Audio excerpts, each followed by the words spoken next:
How many points are the Anaheim Ducks going to get this season? Let's do a little simulation and find out on this episode of Locked On Anaheim Ducks.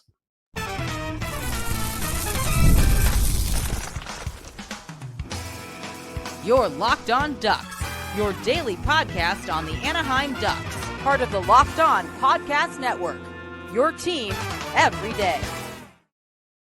Hello and welcome, everydayers. Thanks for making Locked On Anaheim Ducks your first listen every day, part of the Locked On Podcast Network, your team every day. I'm Kyle Carr. I'm a lifelong Anaheim Ducks fan. I've spent multiple years covering collegiate sports, but on Locked On, like we do every day, we're talking about the Anaheim Ducks, and we're getting closer and closer and closer to having some Anaheim Ducks hockey, not only in person, but on TV as well. The Golden State Rookie Faceoff is on approach, and they did announce that Victory Plus will be broadcasting that. So if you can't make it out to the Great Park area, at least you can watch that on Victory Plus for free. And it said no regional restrictions from what I saw. So that's great.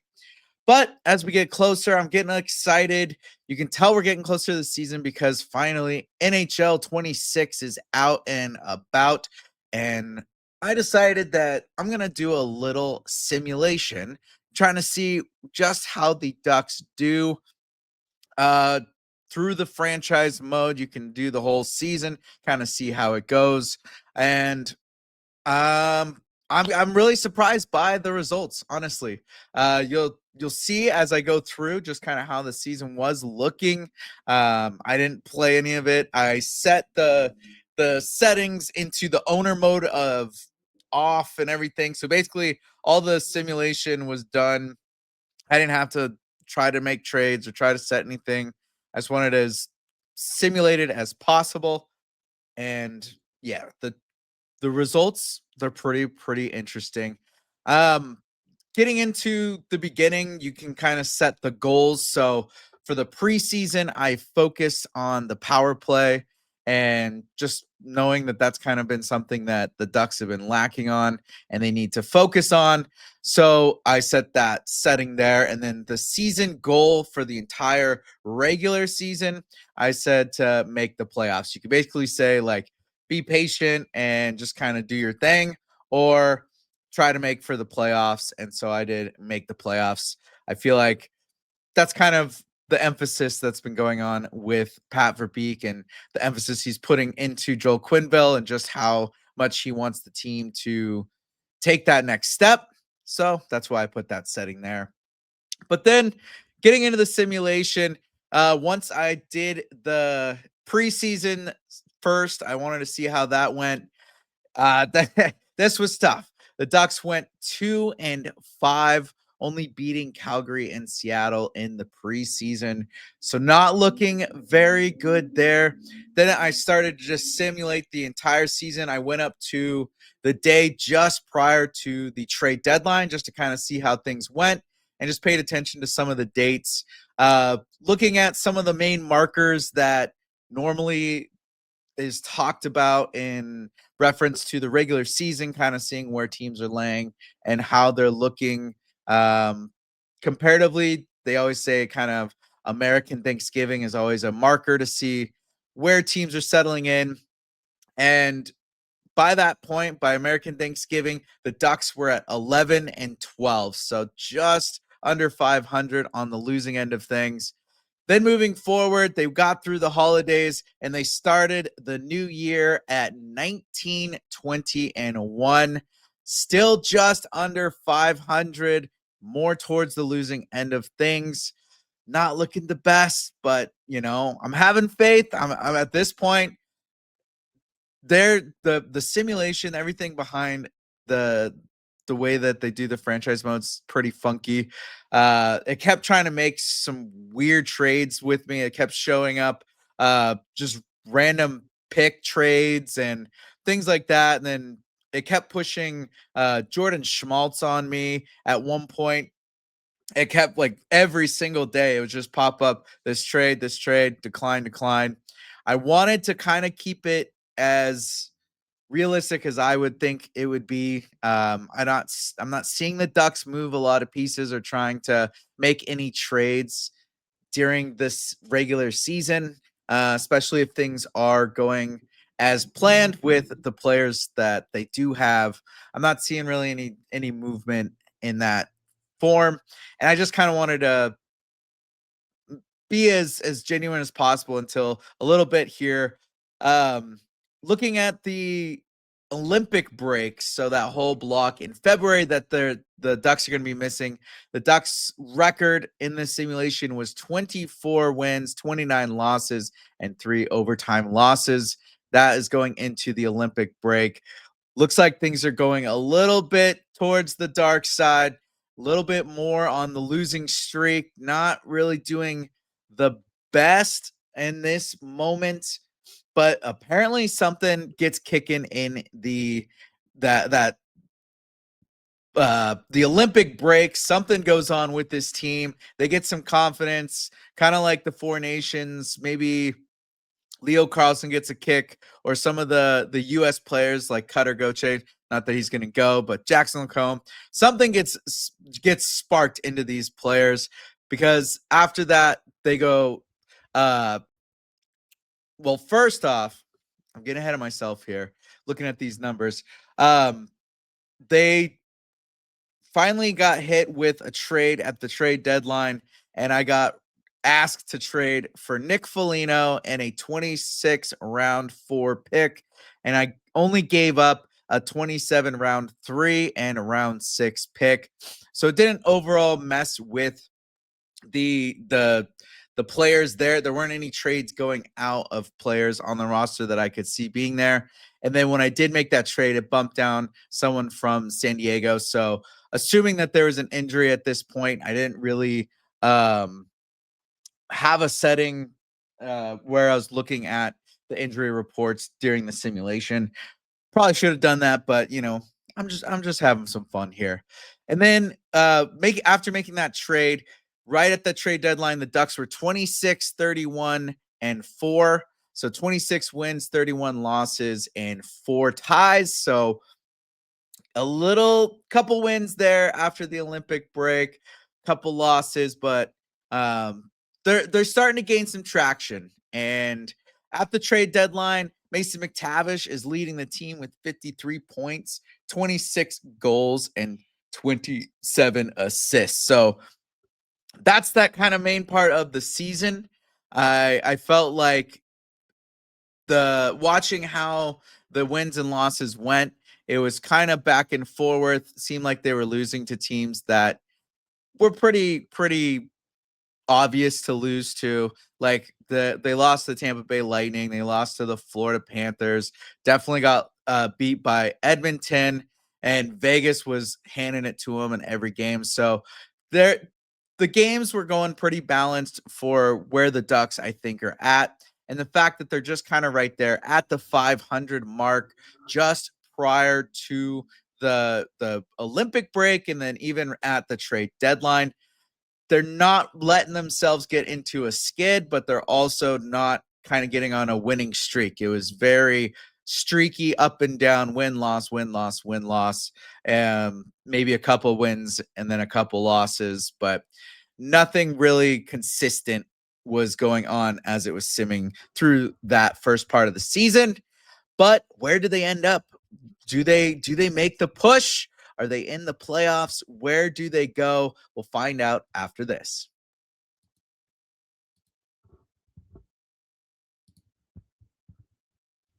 The NFL season is here, and FanDuel is making sure you're ready for kickoff with a can't-miss offer. Right now, new customers can bet just $5, and if your bet wins, you'll get $300 in bonus bets to use across the app.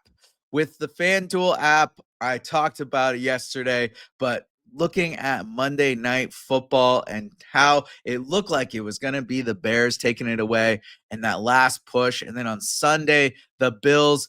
When you're involved with FanDuel, those games are even more exciting. So are you ready to play? Download the FanDuel app now by visiting FanDuel.com to get started. That's FanDuel.com to place your first $5 bet.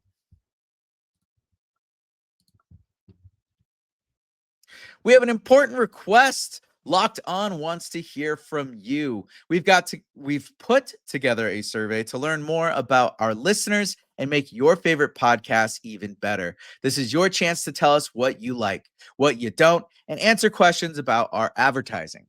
Go to lockedonpodcast.com/survey to get started. Everyone who completes a survey will be entered for a chance to win one of 10 $100 Amazon gift cards. Again, that's lockedonpodcast.com/survey. You can also find the link in the show notes. Thanks for helping us out.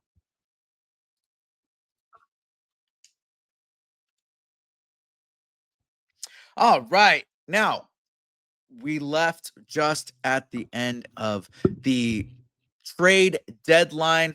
And at that point, the Ducks were 26-31-4, with Mason McTavish leading the team with 53 points at 26 goals and 27 assists. So I finally hit sim the rest of the season. Things start moving along. And with a late season push, the Ducks started to go on some streaks. They started to win games back to back to back. Then they were lose one or two here, but they started going on a tear, and they end the season 40 wins, 35 losses, 7 overtime losses, and they end up 5th in the Pacific. The final lines on the roster. So this is how the team ended the season. Cutter, Gauthier, Granlund, and Terry up on that top line. Chris Kreider, Ryan Strome, Frank Vetrano on the second. Mason McTavish, Ryan Pelling, Alex Killorn on the third. And that fourth line, Nick Foligno, Leo Carlsson, and Sam Colangelo. So some interesting line combos there. I'll get into the points here in a minute, but definitely the people who were scoring on the team kind of makes sense, but some people that did not score, also a little bit of a head scratcher. On the back end, there was Lacombe and Trouba, Minchikov, Gudis, and Zellweger and Hellison. And then Mrazek was the main netminder, being backed up by Suchanek because Dostalt was taken out by an injury, a sprained ankle. So he unfortunately missed the last game of the season, but he came back healthy right after that. Mikael Granlund ends up becoming the points leader for the team. He gets 68 points with 20 goals and 48 assists. So Mikael Granlund coming into his new role with Anaheim and sets the bar nice and high, 68 points, hitting that 20-goal mark. Pretty good on the 48 assists. And then the man himself leading in the goals column for the Anaheim Ducks at this point, McTavish ends the season with 30 goals and 36 assists. Not bad from the kid, just under that 68 points. So he just missed being the points leader by 2 points. My goodness, just right there. 30 goals, 36 assists from Mason McTavish. Gotta love it. And then Cutter Gauthier, kind of surprising for me because I definitely think he's going to be the guy lighting it up this year in real life. He only gets 18 goals and 30 assists. So 30 assists is pretty good, but only 18 goals, not reaching the 20 goal mark in this simulation. A little upsetting for me, a little upsetting. And then Carlsson, this was the biggest surprise. Carlsson comes in with 14 goals, 16 assists for 30 points, but he only played 51 games. So a little injury woes in the simulation, apparently, for Leo Carlsson, as he was on the last game roster. So he was in towards the end of the season, but unfortunately, looks like some injury took him out. Then looking at the netminders, Lukas Dostal was the main netminder throughout the whole season. So the way that the season ended was because of that injury. But Dostal, he ends up playing 58 games, winning 26 of those games, has a save percentage of a .903 and a 3.18 goals against average. So looking pretty solid. 903, just under that 908 mark he was around last year. 903, I think, is actually what he ended up with this year as well, towards the end there. 3.18. Would love to see that number down. And then Mrazek was the main backup, playing 35 goals, 35 games, and he had 13-1 of that. My goodness, I'm getting myself all mixed up here. A little dyslexic moment.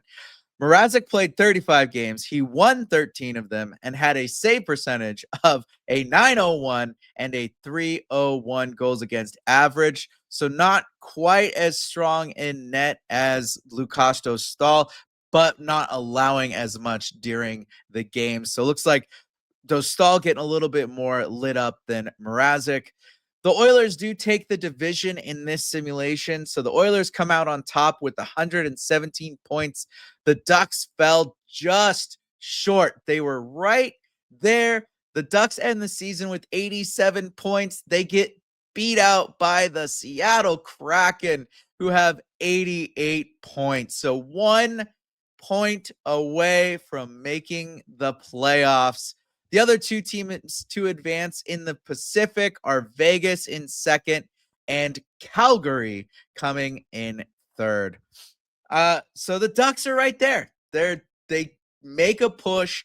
They have a strong end of the season, kind of like last year, where they were a little slow at the beginning of the year, but then made that push towards the end to come in fifth, only 1 point away from the playoffs. Not a bad year. I think that is pretty acceptable in terms of where the Ducks should be at this year. I mean, would I like to see a little stronger start to the year, as it was kind of a lot of losses at the beginning of this simulation? So I hope they have a better start and a more stable start. That's kind of the thing that's going to need to help them elevate their season and prolong their participation in the playoff push at the end of the season there.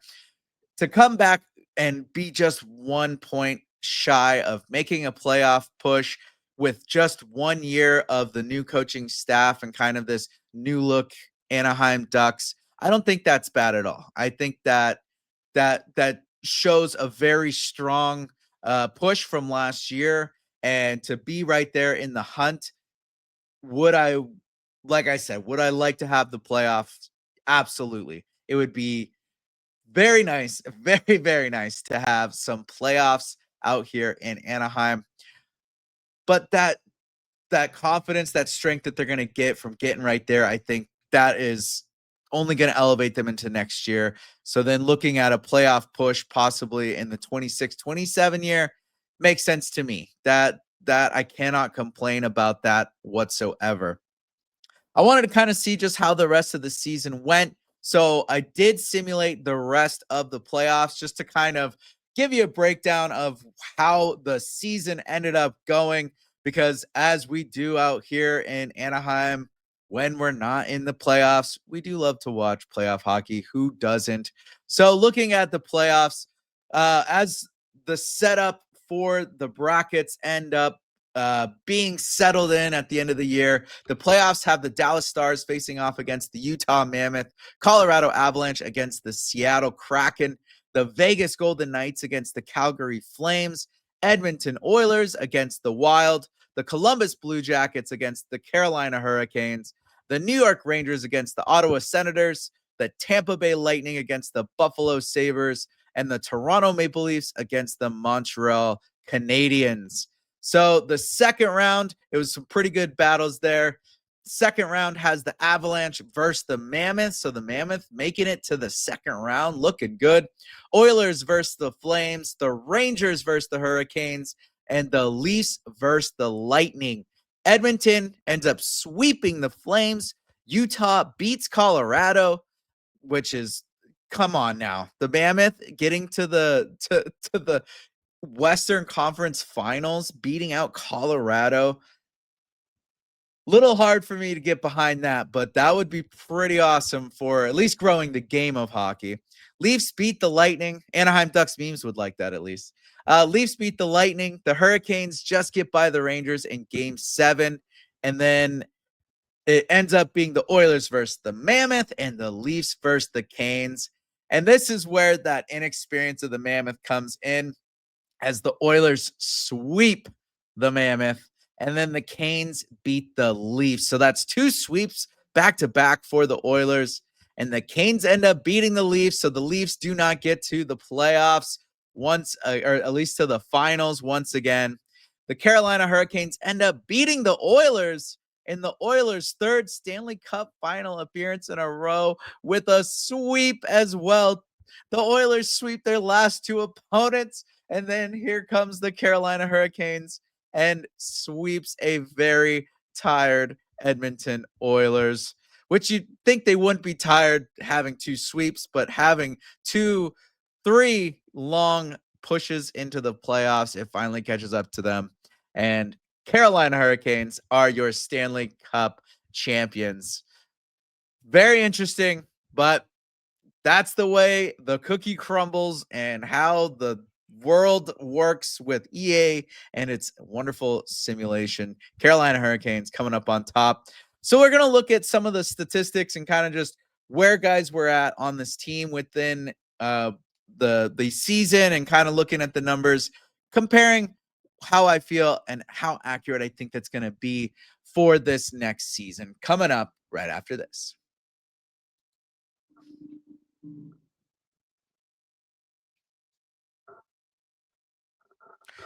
We are back now, and I just completed an EA NHL 26 simulation franchise mode, kind of just simming the 25-26 season of the Anaheim Ducks. Only made 1 trade in the game, picking up Nick Foligno for a couple of draft picks in 27 going out the door.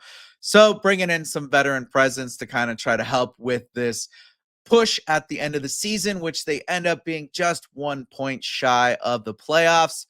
Would I be upset about that? Absolutely not. I think 88 points would be really nice to get to, but 87 is not something to really complain about compared to how things have been in the past with this team. Not being at the bottom is going to feel really nice. So looking at some of the players and kind of how the stats went, I did mention that Granlund was the points leader with 68. McTavish coming just behind him at 66. If you see me looking away, I'm just looking at the screen here with all the numbers, as my TV is right back here. So I am not looking at anyone else other than the screen, I promise. But looking at this, we get down Ryan Pelling, who came in, plays 82 games for the Ducks. That trade for Zegras apparently paying off. A full healthy season from Ryan Pelling. He gets 13 goals, 24 assists for 37 points. Not bad at all. Kreider, only 34 points, 11 goals, 23 assists. Let's see. We've got 3 players get above 50. So that's Ryan Strome with 58, McTavish 66, Granlund 68. I definitely see a little bit more spread out scoring coming from this team this year. I don't think there's going to be one person really having a ton of points compared to everyone else, but I think there's going to be an increase in points for all of the goal scorers out there. I think the forwards are going to have much more offensive presence this year. I expect shots to be up. I expect their shooting accuracy to be a lot more consistent, and hopefully a lot more goals in the back of the net. The Ducks need to get up in that scoring leadership on the boards of looking at who has the most goals and the point differentials. The Ducks have been dying, and we've been dead last. So to have a rise up in goal scoring is going to be crucial for this team, and a lot of that does come from the power play. So looking at the power plays here, looks like Mason McTavish leads the power play goal column with 7, followed by Ryan Strome, who also has 7, Cutter Gauthier with 6, Carlsson with 4, and Granlund with 4. Couple guys with 2 power play goals. So not bad in that statistic here. Looking at the shorthanded goals, a couple of shorthanded goals this year compared to last year with only like what, 3 of them. There's 2 shorthanded goals for McTavish, 2 for Pavel Minchikov coming in, getting some shorties, and then Ryan Strome with 1, Jansen Harkins with 1, Chris Kreider with 1, and Jacob Trouba with 1. So some good shorthanded goal scoring wealth being spread across the team there. A lot better than last year. Looking at the penalty minutes, the team leader is Jacob Trouba with 92 penalty minutes, followed by Radko Gudas with 62. Looking at who took the most shots, Troy Terry, 221 shots. So, doing the right things. I'm always talking about him as the real player. He's always doing the most. I think he's got the best 200-foot game on this Anaheim roster. And he's got 82 games played by Troy Terry with 14 goals, 31 assists, 45 points for the kid. He's not really a kid anymore, but a little under this year's numbers, but not bad. Unfortunately, minus 26. What in the heck is going on there, Troy Terry? Minus 26, 16 penalty minutes, but 221 shots. The best shot percentage on the team, Leo Carlsson, 13.9%. So not really shooting much, but when he does, he's getting them in the back of the net. That's good to see. 101 shots by Leo Carlsson. Another person that I think is going to be a lot better in the real world. I don't think he's going to be middling at 14 or 16. 14 goals, 16 assists. That just doesn't seem like Leo Carlsson numbers. I think he's going to have a very, very strong year, getting at least that 20 goal mark again, and then being up in probably the 50-point range. I don't, 30 is pretty low for him. And getting in with Cutter Gauthier, it doesn't look like this had them playing together. The lines were kind of interesting and mixed up. So, not the way I would see it, but that's the way that, NHL put it together, and it had the little coaching help or whatever, and that's the way that it chose. So definitely looking for a pretty solid year like this. I don't think this is quite out of the realm of what the Ducks are capable of, to have pretty decent scoring from their forward group. And looking at the strength of this team, not bad at all. I like what I'm seeing. Jackson Lacombe, unfortunately, only 3 goals, but he gets 24 assists, 27 points. He plays 76 of the games. Trying to see who else we got to check in on. Radko Gudas playing 80 games, 6 goals, 10 assists, 16 points, a minus 24. And look at, we got Ross Johnston coming in with 1 goal, 5 assists, 6 points, minus 5. Good on you, Ross Johnston. Good on you. 39 penalty minutes, only playing 32 games. All right. Good talk. Good talk. Cutter doesn't get the iron streak this year. Only 78 games played, not the full 82.